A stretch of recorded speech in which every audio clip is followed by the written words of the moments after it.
E aí pessoal, tudo bem com vocês?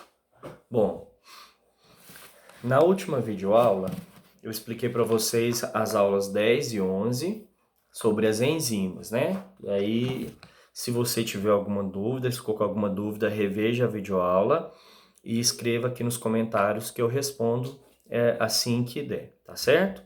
Bom, nessa videoaula de hoje nós vamos fazer a correção das atividades do Em Classe, que estão na página 373, 374, então já vá abrindo aí a sua apostila. E em seguida eu vou começar a explicar a aula 12, que fala sobre os anticorpos, que é um assunto bem bacana, bem legal. Bom, então vamos lá, pessoal, só pegar minha caneta aqui. Vamos lá então em classe número 1, página 373. Analise as frases, questão número 1. Analise as frases a seguir, julgando-as como corretas ou não, justificando sua resposta. Primeira frase. Toda enzima é uma proteína, mas nem toda proteína é uma enzima. Essa frase está correta e eu inclusive comentei sobre ela na videoaula passada.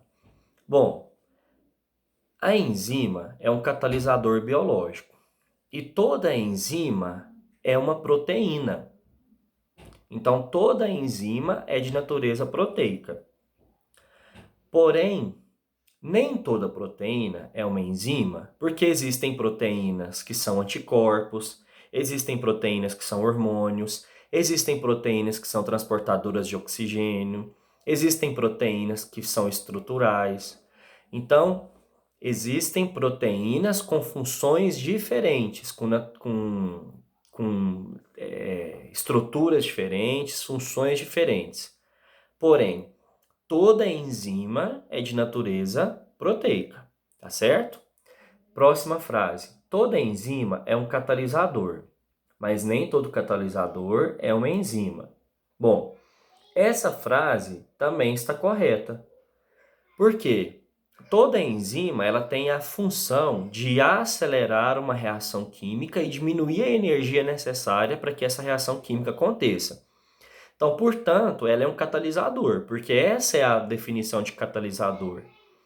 Porém, nem todo catalisador, ou seja, nem todo agente que acelera uma reação química é uma enzima.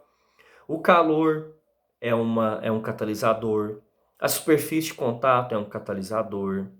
Então, existem vários tipos de catalisadores que não são enzimáticos, mas toda enzima exerce a função de catalisadora.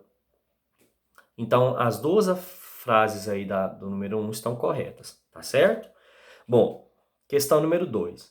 Alguns fatores podem alterar a rapidez das reações químicas. A seguir, destacam-se 3 exemplos no contexto da preparação e da conservação de um alimento. Primeiro, a maioria dos produtos alimentícios se conserva por muito mais tempo quando submetidos à refrigeração. Esse processo diminui a rapidez das reações químicas e que contribuem para a degradação de certos alimentos. Beleza. Então, olha só, a temperatura ela vai fazer com que haja uma diminuição da multiplicação das bactérias que fazem aquele alimento estragar, mas também a baixa da temperatura desnatura as enzimas que vão catalisar as reações químicas que vão levar à decomposição natural desse alimento. Então, a temperatura, nesse caso aí, está sendo reduzida para conservar mais o alimento, através desses dois processos. 2. Um procedimento muito comum utilizado em práticas de culinária é o corte dos alimentos para acelerar o seu cozimento, caso não se tenha uma panela de pressão. Então, olha só, por que a gente pica o alimento para cozinhar? Porque vai aumentar a superfície de contato. Então, é mais fácil eu cozinhar uma batata cortada ao meio do que uma batata inteira, porque a água quente vai ter mais contato aí com a batata para cozinhá-la. 3. Na preparação de iogurtes, adiciona-se ao leite bactérias produtoras de enzimas que aceleram as reações envolvendo açúcares e proteínas lácteas. Então aí nós temos enzimas participando do processo aí de aceleração da reação química. Com base no texto, quais são os fatores que influenciam a rapidez das transformações químicas relacionadas aos exemplos 1, 2 e 3, respectivamente? Então, no processo 1, temperatura, 2, superfície de contato e 3, enzimas catalisadoras, né? Então, alternativa correta, letra C. Questão número 3. Logo após a colheita, os grãos de milho apresentam sabor adocicado devido à presença de grande quantidade de açúcares em seu interior, principalmente glicose. O milho estocado e vendido nas mercadorias não tem mais esse sabor, por cerca de metade do açúcar já foi convertido em amido, por meio de reações enzimáticas. Então, olha só, lá no pé o milho está cheio de glicose, mas quando esse milho ele é cortado, as enzimas transformam a glicose em amido. E o amido não é doce, né? Eu já falei para vocês, eu acho. Come uma colher de farinha para ver se é doce. Não é. No entanto, se o milho for logo após a colheita mergulhado em água fervente, resfriado e mantido no congelador, o sabor adocicado é preservado. Ó, então aí uma técnica, né, de preservar o sabor doce do milho. Por que esse procedimento preserva o sabor adocicado dos grãos de milho? Então, ó, eu esquentei o milho, eu coloquei na água fervente, depois coloquei no refrigerador. O que esse processo aí fez? Desnaturou as enzimas que convertem açúcar em amido. Então eu coloquei na água quente, desnaturou. Coloquei no refrigerador, vai manter desnaturada essas enzimas. Então elas não vão transformar a glicose em amido e o milho vai continuar doce. Questão número 4. Considere as 4 frases seguintes. Primeiro, enzimas são proteínas que atuam como catalisadores de reações químicas. Correto. Sumi, voltei. Terceiro, a velocidade de uma reação enzimática independe dos fatores da temperatura e pH. Erradíssimo. A velocidade de uma enzima depende muito da temperatura e do pH. Terceiro, a velocidade de uma reação enzimática... Ah, já li, né? Ah, eu pulei, pessoal. Eu pulei a frase 2. Então, ó, a frase 1 está correta. A frase 2. Cada reação química que ocorre em um ser vivo geralmente é catalisada por um tipo de enzima, certo? Né? Para cada reação química, uma enzima específica. Por quê? As enzimas são altamente específicas. Então, para uma reação química, uma enzima. Somente uma enzima vai participar. A 3 aí eu já falei que está errada, né? As enzimas dependem do pH e da temperatura. E 4. As enzimas sofrem um enorme processo de desgaste durante a reação química da qual participam. Erradíssimo! A enzima sai totalmente ilesa e ela pode participar de várias outras reações químicas daquele mesmo tipo. Então, somente a alternativa 1 e 2 estão corretas, então letra C, 1 e 2 apenas. Beleza? Bom, qualquer dúvida, escrevam aqui nos comentários. Agora, pessoal, a gente vai começar a aula 12. E a aula 12 nós vamos falar sobre outro tipo de proteína, que são os anticorpos, que são proteínas de defesa. Então, primeira coisa, anticorpos não são células. A gente ouve muito aí as pessoas falando, né? Os alunos, às vezes. Anticorpos são células de defesa. Não, anticorpo não é célula. Anticorpos são proteínas, anticorpos são proteínas produzidas por células de defesa. Bom, só que esses anticorpos, eles vão atuar neutralizando o inimigo.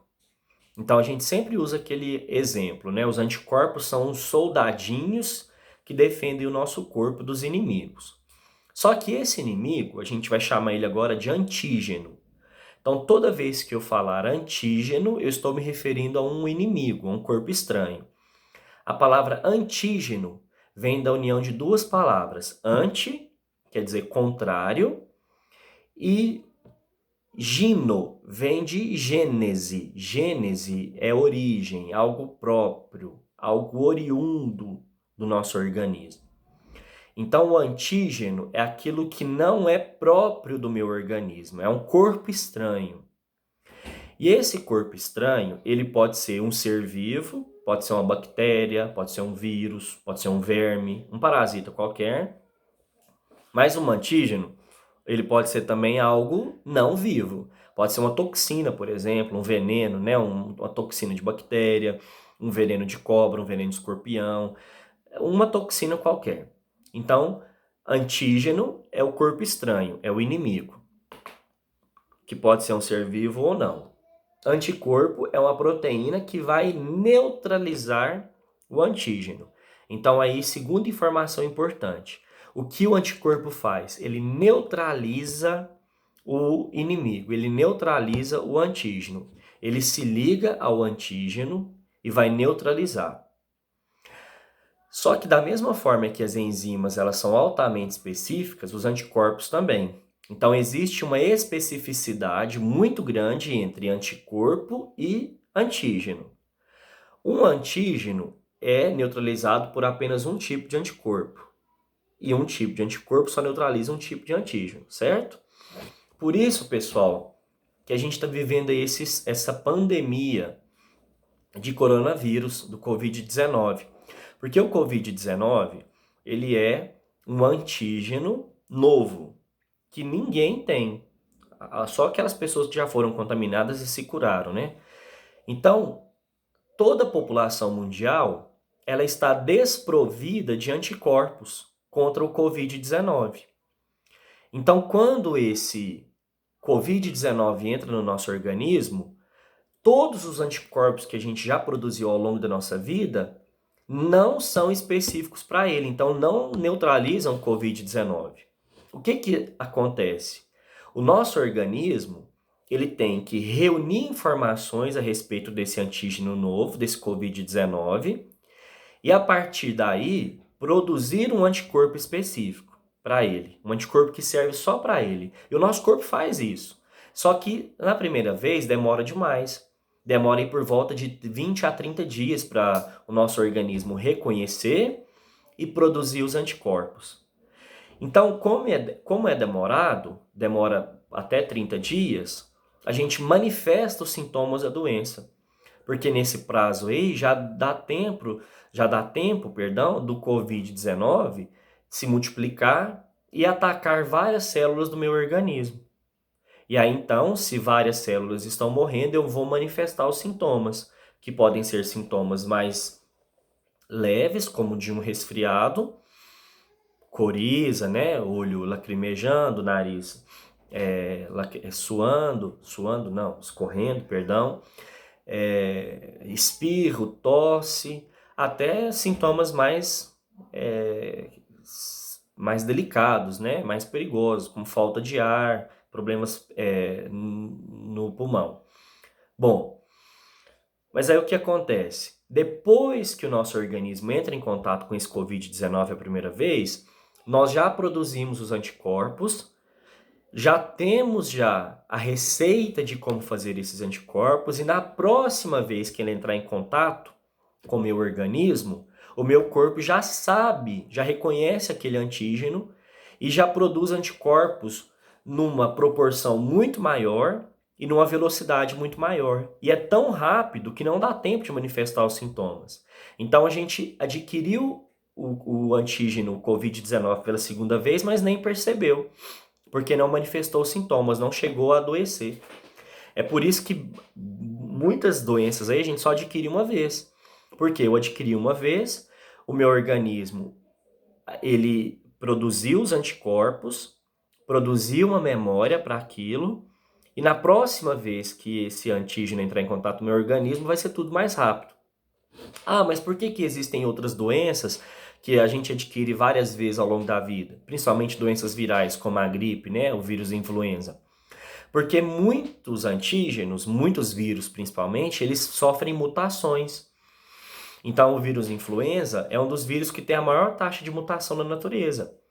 Então, todo ano ele sofre mutação, por isso que todo ano a gente gripa.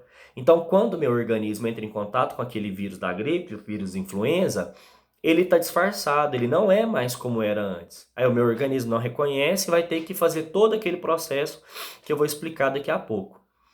Então, algumas doenças nós adquirimos apenas uma vez, porque ao entrar em contato com o antígeno, o nosso organismo produz anticorpos, gera memória, e esse antígeno não sofre mutações.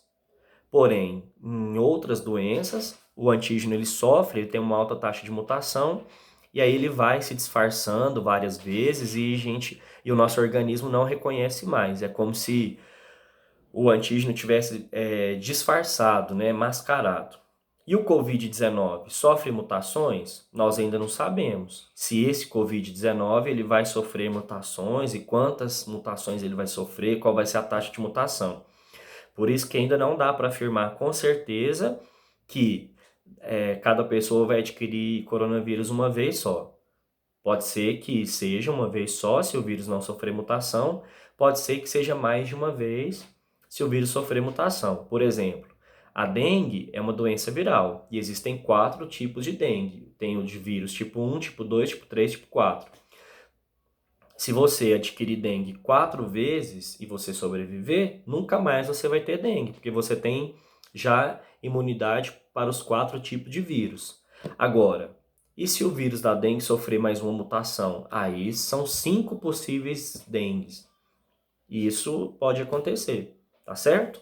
Bom, já sabemos então como ocorre a atuação do anticorpo. Agora aqui na página 375 tem a estrutura de um anticorpo. Ele tem esse formato aqui mesmo, viu, pessoal? É uma proteína que tem esse formato, é bem interessante. É claro que não é perfeitinho assim, mas tem esse formato. Parece uma forquilha, né? Parece a letra Y. E até o anticorpo é representado pela letra Y, tá certo? Bom, aqui nós temos em rosa representando a cadeia pesada e em verde a cadeia leve. Aí depois tem a letra C, que é constante, e a letra V, que é variável. Essa parte aí onde está escrito constante é a parte do anticorpo que não muda. Todos os anticorpos têm essa parte igual. E onde está a letra V é a parte do anticorpo que muda de acordo com o tipo de anticorpo. E é interessante, pessoal, que essa parte aqui do anticorpo ela se movimenta. Então o anticorpo, imagina que eu sou um anticorpo, né? Então eu estou aqui, deixa eu ver. Assim fica melhor. Esse anticorpo, ele não é fixo, ele consegue fazer esse movimento aqui, ó. E olha só que interessante, ele não é uma célula, ele é uma proteína, mas mesmo assim consegue fazer esse movimento. Por quê? Porque dessa forma, o anticorpo, ele consegue... Era melhor eu fazer assim, né? Do que ficar abrindo os braços. Mas eu quis mostrar. Ai, meu Deus, meu bíceps. Olha só. Dessa forma, já que ele consegue fazer isso aqui, ó, ele vai se ligar ao antígeno com mais facilidade. Por exemplo, vamos supor que o antígeno está aqui. Ele vai fazer isso aqui e se liga ao antígeno. Então é mais fácil ele se ligar ao antígeno, já que ele tem essa parte aí, essas cadeias leves, né, que possibilita essa movimentação. Muito bem. Agora, pessoal, aqui na página 375, nós temos a produção de anticorpos. Como que ela acontece? Bom, o nosso sistema de defesa ele é muito complexo. Então, para chegar, ele é composto por fases. Então, por exemplo, tem a fase em que o antígeno entra e vai encontrar com as barreiras físicas. Pele, glândulas, fluidos, barreiras físicas. Depois, esse antígeno pode encontrar barreiras químicas. Depois, ele pode encontrar barreiras celulares, vários tipos de células. Quando a gente está assistindo um filme medieval, que passa aquelas lutas lá da Idade Média, a gente percebe que existem lá no pelotão de soldados, né, nos combatentes, tipos diferentes de soldados. Então, por exemplo, tem uns que vão na frente, os que estão com a lança, os arqueiros ficam mais atrás, os que estão com a espada ficam no meio, né? Os mais fortes ficam mais para o final. Então, existe uma organização na hora do ataque. Não é uma bagunça, vai tudo de uma vez, igual quando dá o sinal aí na hora do recreio, vai todo mundo correndo comprar o lanche. Não, é tudo organizado. No nosso sistema de defesa também é assim. Então, existem os grupos de células que vão primeiro, os grupos de células que vão por último. E os anticorpos, eles fazem parte de uma das últimas fases do sistema de defesa. E esses anticorpos, eles são produzidos por um tipo de célula de defesa chamado de linfócito B. Então, assim, existem vários tipos de células de defesa. Todas as células de defesa são chamadas de leucócitos. Só que existem vários tipos de leucócitos. Existem as células dendríticas, existem os neutrófilos, eosinófilos, linfócitos T, linfócitos TCD4, TCD8.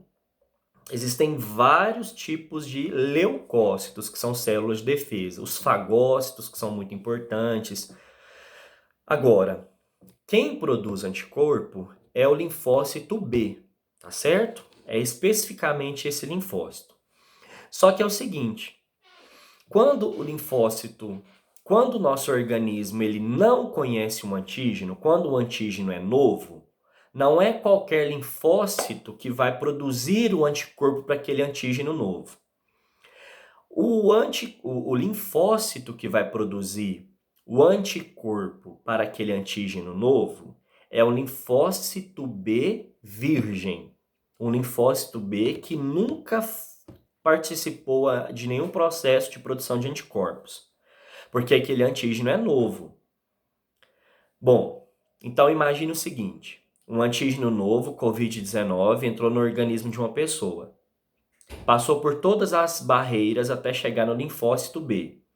Linfócito B recebe uma informação química a respeito daquele antígeno do Covid-19.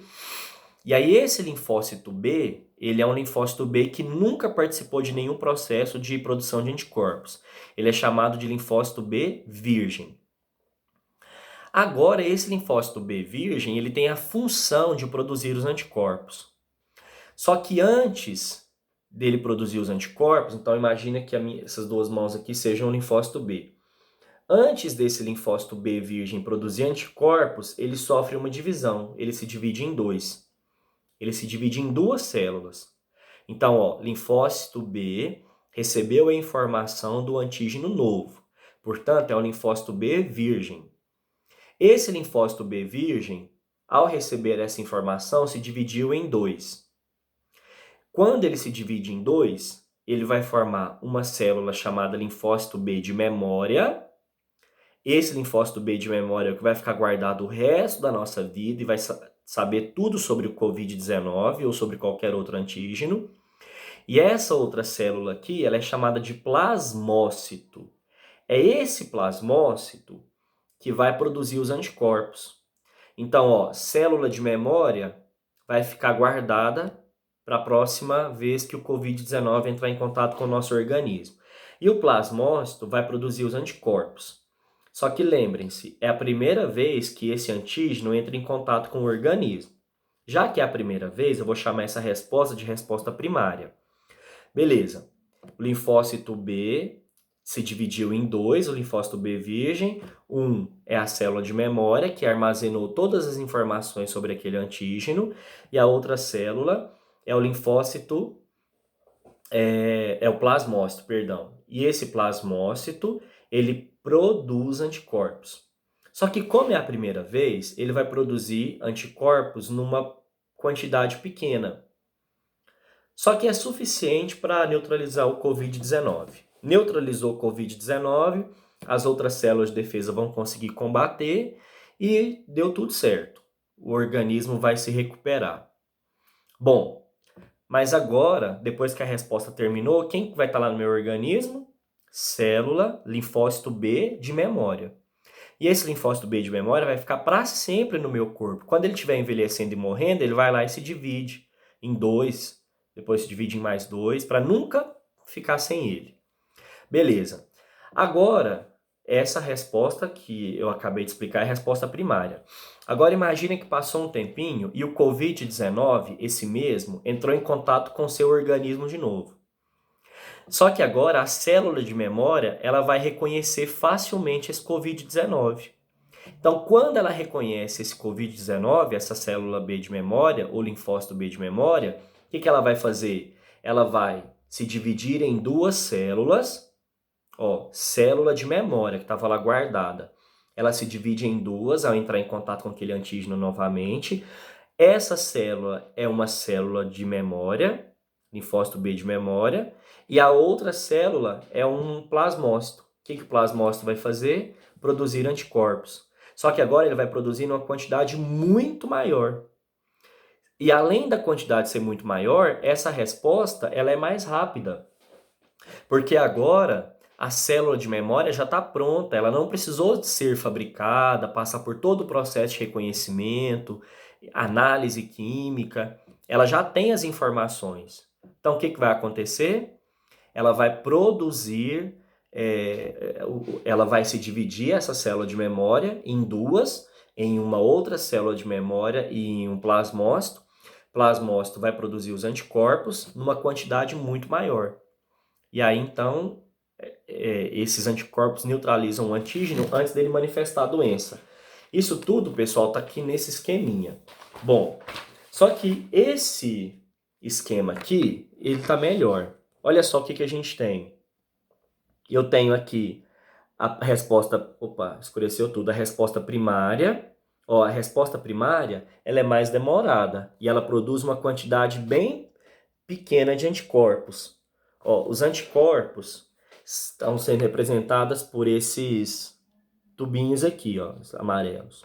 Então, na resposta primária, olha só, demorou bem mais para ela acontecer e a quantidade de anticorpos foi menor. Na resposta secundária, ou seja, a partir da segunda vez que esse antígeno entra em contato com o meu organismo, além da resposta ser mais rápida, a quantidade de anticorpos é bem maior. Olha só, aqui nesse gráfico está mostrando a quantidade de anticorpos, ó, o tanto que ela é maior. Isso vai aumentando a cada vez que o meu organismo entra em contato com aquele antígeno. Então, se eu entrar em contato com o Covid-19 10 vezes ao longo da minha vida, na 10ª vez, a quantidade de anticorpos produzidos vai ser bem maior e bem mais rápido do que da primeira vez que entrou em contato. Então, é assim que acontece a resposta imunológica. O anticorpo neutraliza o antígeno, ele é produzido pelo linfócito B. Na primeira vez ocorre a resposta primária, ela é mais demorada porque não tem célula de memória. E na segunda vez, a resposta ela vai ser secundária e ela é mais rápida, mais eficiente, porque eu já tenho célula de memória, eu já tenho linfócito B de memória, tá certo? E essa memória dura a vida inteira. Bom, essa matéria que eu expliquei aqui para vocês, eu também expliquei para o 3º ano, porque eles estão tendo uma revisão sobre essa matéria e tem uma videoaula sobre essa resposta imunológica. A explicação é a mesma, mas é claro que como eu gravei em outro momento, gravei em outro dia, talvez eu tenha dado exemplos diferentes, uma abordagem diferente.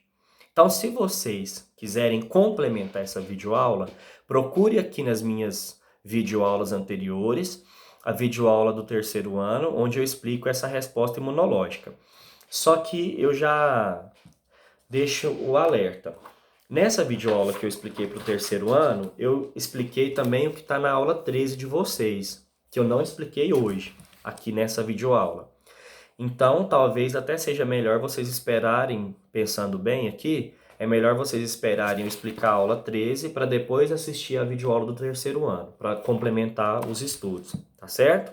Então, olha só, na próxima videoaula eu vou explicar sobre vacina, sobre soro imunológico, soro imunoterápico, sobre resposta ativa, resposta passiva, natural, artificial. Vai ser uma aula bem interessante também. O que eu quero que vocês façam?